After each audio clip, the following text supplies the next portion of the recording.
Teman-teman yang dirahmati Allah, jamaah zikir al-hikmah, juga pencinta hikmah dimanapun berada teman-teman.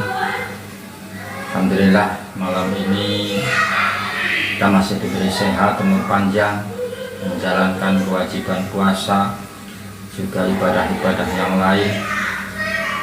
Mudah-mudahan ini tinggal beberapa hari kita masih ada hadiah yang luar biasa dari Allah Subhanahu wa Ta'ala, yaitu malam Lailatul Qadar. Malam Lailatul Qadar. Kesempatan ini saya mau membahas tentang asal-usul Allah Ta'ala memberikan hadiah atau kanugrahan kepada umat Nabi Muhammad SAW, yaitu tentang malam Lailatul Qadar. Jadi pada suatu malam Rasulullah Muhammad SAW, kebetulan itu malam Ramadan juga, Rasul Muhammad SAW sedang berkumpul bersama sahabat-sahabatnya, ya, sedang berkumpul. Lalu Nabi Muhammad SAW dilihat itu senyum-senyum, senyum-senyum bahagia. Lalu para sahabat ini menanyakan, ada apa Rasulullah kok senyum-senyum, ada apa?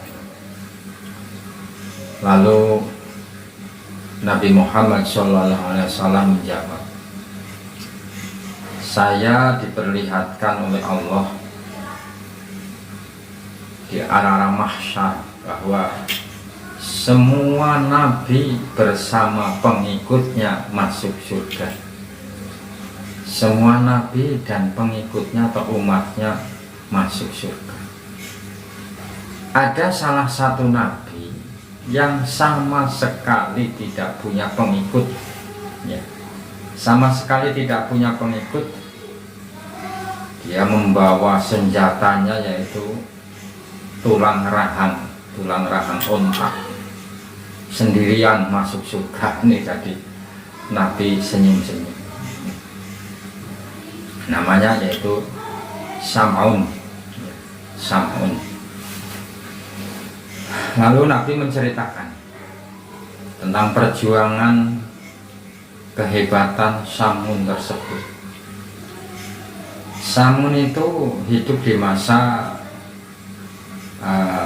di kaum atau Romawi atau Rum, ya. Dia berjuang luar biasa. Jadi setiap harinya itu waktunya banyak untuk perjuangannya atau jihad fisabilillah, juga puasa luar biasa. Malamnya juga qiyamul lail. Jadi jihadnya memerangi musuh-musuh Allah, karena kebetulan rajanya itu orang-orang Bani Israel, itu rajanya itu orang kafir.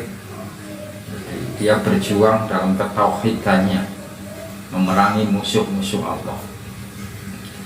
Dia diberi kekuatan yang luar biasa, tidak ada yang sanggup mengalahkan Sam'un. Kalau di Eropa itu dipanggil Samson, ya. Ini di kitab-kitab kuna, bukan di Al-Quran atau kitab-kitab ini saja, di sejarah-sejarah kitab yang dahulu pun ini melegenda, sangat melegenda. Diceritakan, jadi karena Sam'un itu tidak ada yang bisa mengalahkannya. Yang bersenjatakan itu tulang rahang onta atau lihal jamal, itu namanya senjatanya. Itu suatu mukjizat juga. Jadi kalau dia lagi kelaparan atau kehausan, ini senjata ini bisa mengeluarkan air. Jika lapar, bisa menumbuhkan daging yang bisa dimakan. Inilah senjata Sam'un. dan dia tidak mempan senjata apapun, bisa menghancurkan apapun yang ada di depannya. Musuh ribuan bisa hancur dengan pedang Samun tersebut yang terbuat dari lihal jamal atau tulang rahang onta.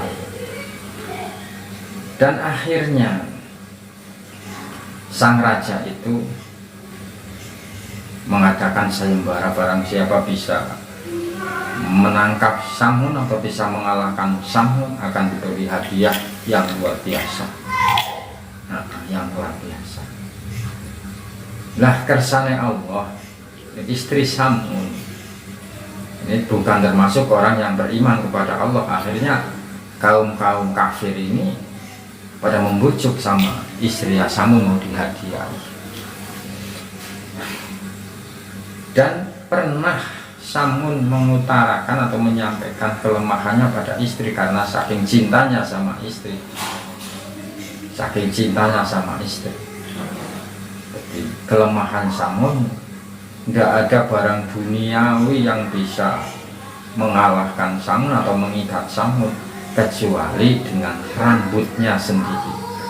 Dengan rambutnya sendiri. Setelah beberapa kali percobaan, baik dengan tali yang besar maupun dengan rantai besi yang besar, begitu Samun ngelilir, langsung ambrol.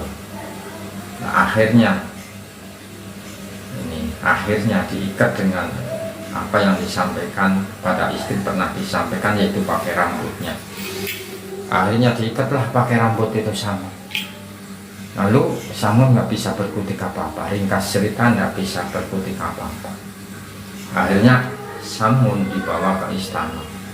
Ini luar biasa, penyiksaan orang-orang kafir luar biasa. Kakinya dipotong, tangannya dipotong, organ-organ ini dipotong. Masya Allah. Telinga dipotong, lidah dipotong, dipamerkan ke seluruh masyarakat, diikat di istana, di tiang istana, depan istana, dipertontonkan. Iya, sampai mata dicukil, nggak bisa melihat apa-apa. Masya Allah, ini ujian orang-orang yang membela, berjuang di jalan Allah. Akhir cerita Samun itu berdoa kepada Allah. Berdoa kepada Allah, minta kekuatannya dikembalikan, Allah. Dan dikabul doanya Samun oleh Allah.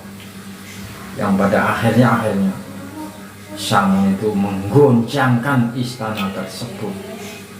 Runtuhlah istana tersebut. Sampai orang-orang yang di dalam istana raja, istrinya sekalian ikut mati karena terkena runtuhan istana tersebut. Ini mati semua. Setelah itu memang Samun itu bersumpah kepada Allah, sisa hidupnya akan diperuntukkan untuk perjuangan jihad fisabilillah selama 1000 bulan. Ini dikabul oleh Allah. Jadi akhirnya Samun itu siang puasa dan berjuang membela atau jihad fisabilillah terus-terusan, banyak berperannya dibanding tidaknya. Dan malamnya masih kuat qiyamul lail, sehingga kalau dilihat dengan pahalanya itu luar biasa.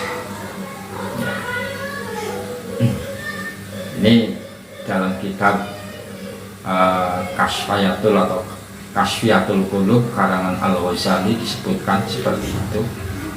Juga ada juga di kitab Durratun Nasihin kalau ingin melihat. Ada juga di Qissatul Anbiya, sejarah Samun Al-Ghazi. Juga ada sejarah yang mengatakan bahwa Al-Ghazi itu nama tempatnya yaitu dari Gaza, Palestina, ya. Dari Gaza, Palestina. Ada secara al-ghazi artinya yang orang yang berperang, ghaza berperang.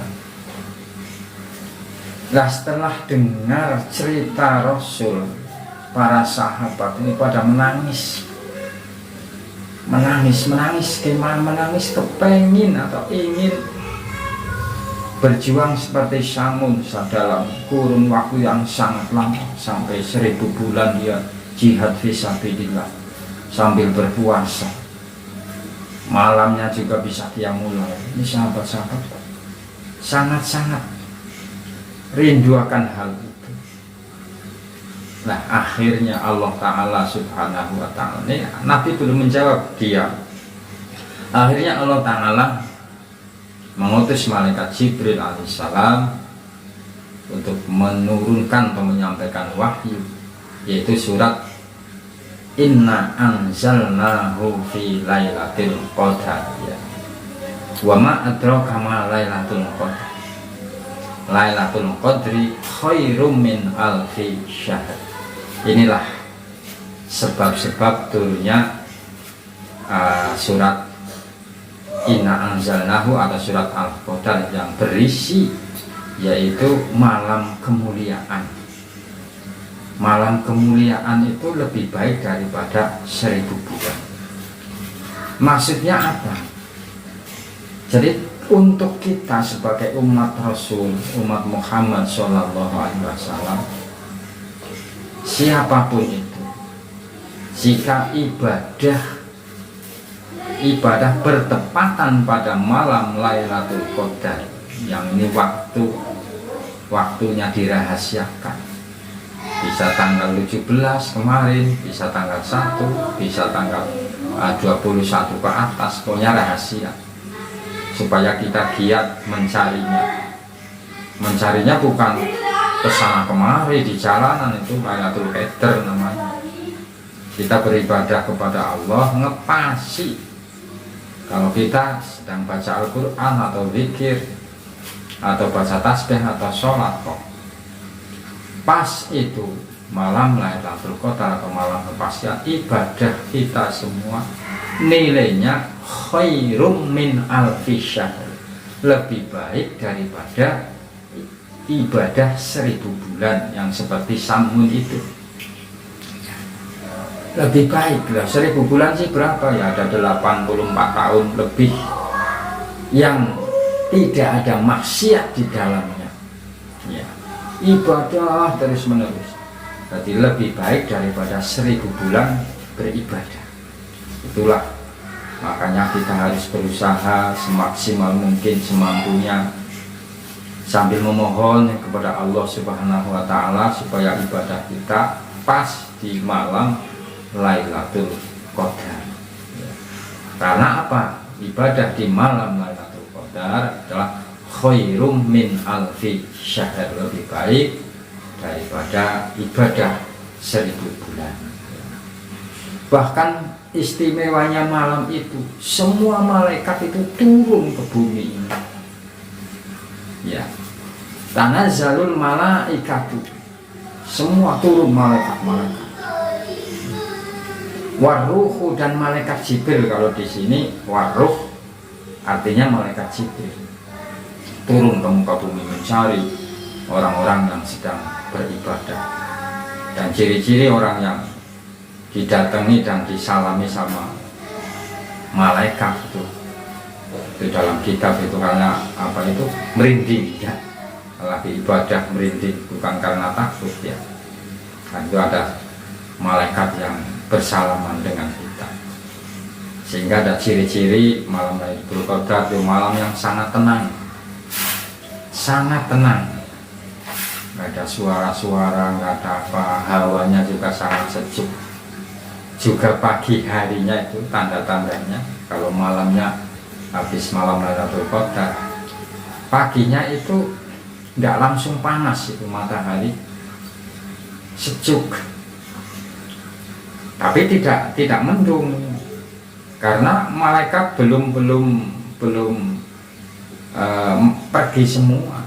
Jadi redup, paginya itu redup, nggak langsung panas. Itu ciri-ciri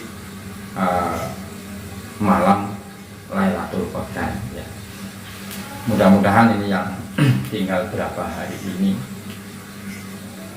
kita berusaha semaksimal mungkin dengan ibadah yang kita sukai, sholat sunnah atau baca Al-Quran atau baca sholawat atau zikir-zikir yang lain. Teman-teman yang dirahmati Allah, kemarin ada